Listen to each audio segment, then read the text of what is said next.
Hi, NCERT Grade 11 Chapter 3 Periodic Classification of Elements book back exercise பார்த்துட்டு இருக்கோம். Question number 3.38.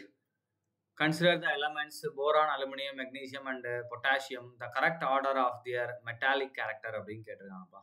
So metallic character MC அப்படின்னு எழுதுறேன். இது வந்து பீரியடில் லெஃப்ட் டு ரைட் நமக்கு என்ன ஆகும், டிக்ரீஸ் ஆகும், ரைட். அதே மாதிரி குரூப்பில் அப் டு டவுன் நமக்கு என்ன ஆகும், இன்க்ரீஸ் ஆகும். ஸோ அப்போ இதை பீரியட் குரூப் வைஸ் அரேஞ்ச் பண்ணலாமா? So and boron and aluminium நமக்கு ஒரே குரூப்பில் வரும், ரைட். ஸோ அலுமினியத்துக்கு முன்னாடி யார் வருவாங்க, மெக்னீஷியம் வருவாங்க. மெக்னீஷியத்துக்கு முன்னாடி கால்சியம் வருவாங்க. ஸோ இதுதான் ஆர்டர். அப்போ நமக்கு என்ன ஆகும், குரூப்பில் டிக்ரீஸ் ஆகும். அதுக்கப்புறம் என்ன ஆகும், நமக்கு பீரியடில் நமக்கு லெஃப்ட் டு ரைட்டு வந்து டிக்ரீஸ் ஆகணும். இப்போ இங்கே பார்க்கும்போது இந்த குரூப்பை மட்டும் கம்பேர் பண்ணலாம். இதில் யாருக்கு அதிகமாக மெட்டாலிக் கேரக்டர் இருக்கும் அப்படின்னா பொட்டாசியம். ஸோ அப்போ இருக்கிறதுல யாருக்கு பொட்டாசியம் தான் அதிகமாக இருக்கும். அதுக்கப்புறம் யாருக்கு இருக்கும், மெக்னீஷியம். அதுக்கப்புறம் அலுமினியம், ரைட்டா? ஒரு குரூப் எழுதிட்டோம். இப்போ போரான் வெர்சஸ் அலுமினியம் போடும்போது என்னது, அப்லேருந்து டவுனுக்கு மெட்டாலிக் கேரக்டர் அதிகமாகிட்டே போகும் இல்லையா? பாருங்கள், குரூப்பில் இன்க்ரீசஸ்ன்னு போட்டிருக்கேன். அப்போ போரானோட அலுமினியத்துக்கு அதிகமாக இருக்கும், அப்போ போரானுக்கு கம்மியாக இருக்கும். அப்போ லீஸ்ட்டாக போரான். ஸோ இந்த ஆர்டர் எங்கே இருக்குன்னு பாருங்கள், KMGALB. ஸோ இந்த ஆர்டர் ஆப்ஷன் டியில் இருக்குது. ஸோ இதுதான் கரெக்டான ஆன்சர், ரைட். மொதல் அதோடைய ட்ரெண்ட் தெரிஞ்சுக்கோங்கப்பா. அந்த மாதிரி அரேஞ்ச் பண்ணும்போது ஜென்ரல் ட்ரெண்டை நீங்கள் கற்றுக்கிட்டிங்கன்னா உங்களுக்கு ஈஸியாக இருக்கும், right. Next one, considering the element boron, carbon, nitrogen, fluorine and silicon the correct order of their non metallic character அப்படின்னு கேட்டிருக்காங்க. ஸோ இதே நம்ம எழுதும்போது என்ன பண்ணிக்கலாம், போரான், கார்பன், நைட்ரஜன், ஆக்சிஜன், அடுத்து தான் ஃப்ளூரின். ஸோ இங்கே நமக்கு ஆக்சிஜன் கேப், இங்கே ஆக்சிஜன் கிடையாது. அண்ட் சிலிக்கான் கார்பனுக்கு கீழே வருது.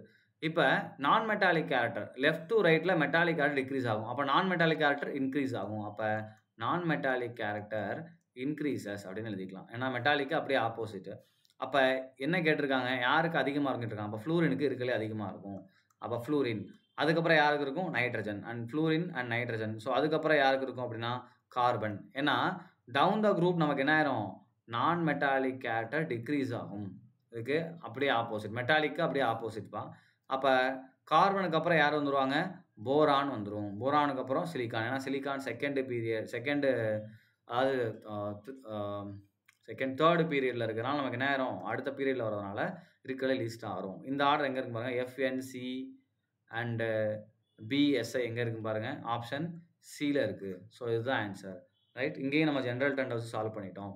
அடுத்து பாருங்கள், question number 3.40. Considering the elements FCl, O and N the correct order of their chemical reactivity in terms of oxidizing property. அப்போ ஆக்சிடைசிங் ப்ராப்பர்ட்டி அப்படின்னா என்னது, ஆக்சிடைசிங் ப்ராப்பர்ட்டி அப்படின்னா ஒரு எலக்ட்ரானை வாங்குறது. ஸோ எலக்ட்ரான் கெயின் என்தால்பியை பேஸ் பண்ண ஒரு கொஷின், ரைட்டா? அப்போ எலக்ட்ரான் கெயின் என்தால்பி இருக்கிறதுலையே வந்து லெஃப்ட் டு ரைட் ஆர்டர் எழுதிக்கலாமா? அப்போ குரூப்பில் எலக்ட்ரான் கெயின் என்தால்பி நமக்கு என்ன ஆகும் அப்படின்னா இன் டர்ம்ஸ் ஆஃப் நெகட்டிவ்ல சொல்லணும். அப்போ negative electron gain enthalpy increase ஆகும். அண்ட் பீரியடில் பார்த்தீங்க அப்படின்னா negative electron gain enthalpy decrease ஆகும், சரியா? அப்போ இதை வச்சு நம்ம அரேஞ்ச் பண்ணணும் அப்படின்னா முதல் எலமெண்ட்ஸ் பாருங்கள். இப்போ ஆக்சிஜன் இருக்குது, ஃப்ளூரின் இருக்குது அண்ட் குளோரின் இருக்குது. இங்கே யார் நமக்கு வந்துடுறாங்க அப்படின்னா நைட்ரஜன். ஸோ இந்த 4 எலமெண்ட் தான் இருக்குது. அப்போ இருக்கலே யாருக்கு அதிகமாக இருக்குன்னா ஃப்ளூரினுக்கு தான் அதிகமாக இருக்கும். ஸோ அப்போ குட் ஆக்சிடைசிங் ஏஜென்ட் யார் வந்துடுவாங்க அப்படின்னா ஃப்ளூரின் வந்துடும், ரைட்.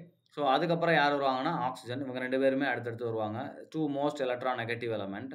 அடுத்து பார்த்தீங்க அப்படின்னா குளோரின், அதுக்கப்புறம் நைட்ரஜன் வரும். ஸோ அப்போ ஆர்டர் நமக்கு எப்படி வரும், ஃப்ளூரினுக்கு அதிகமாக இருக்கும் ஆக்சிடைசிங் ப்ராப்பர்ட்டி, அடுத்து ஆக்சிஜனுக்கு, அடுத்து குளோரின், அடுத்து நைட்ரஜன். ஸோ இந்த ஆர்டர் வரும். ஸோ இப்போ இந்த ஆர்டர் நமக்கு எங்கே இருக்குது பாருங்கள், fluorine, oxygen, chlorine and nitrogen எங்கே இருக்குது பாருங்கள், ஆப்ஷன் பியில் இருக்குது. ஸோ இதுதான் இதுக்கான கரெக்டான ஆன்சர். தேங்க்யூ.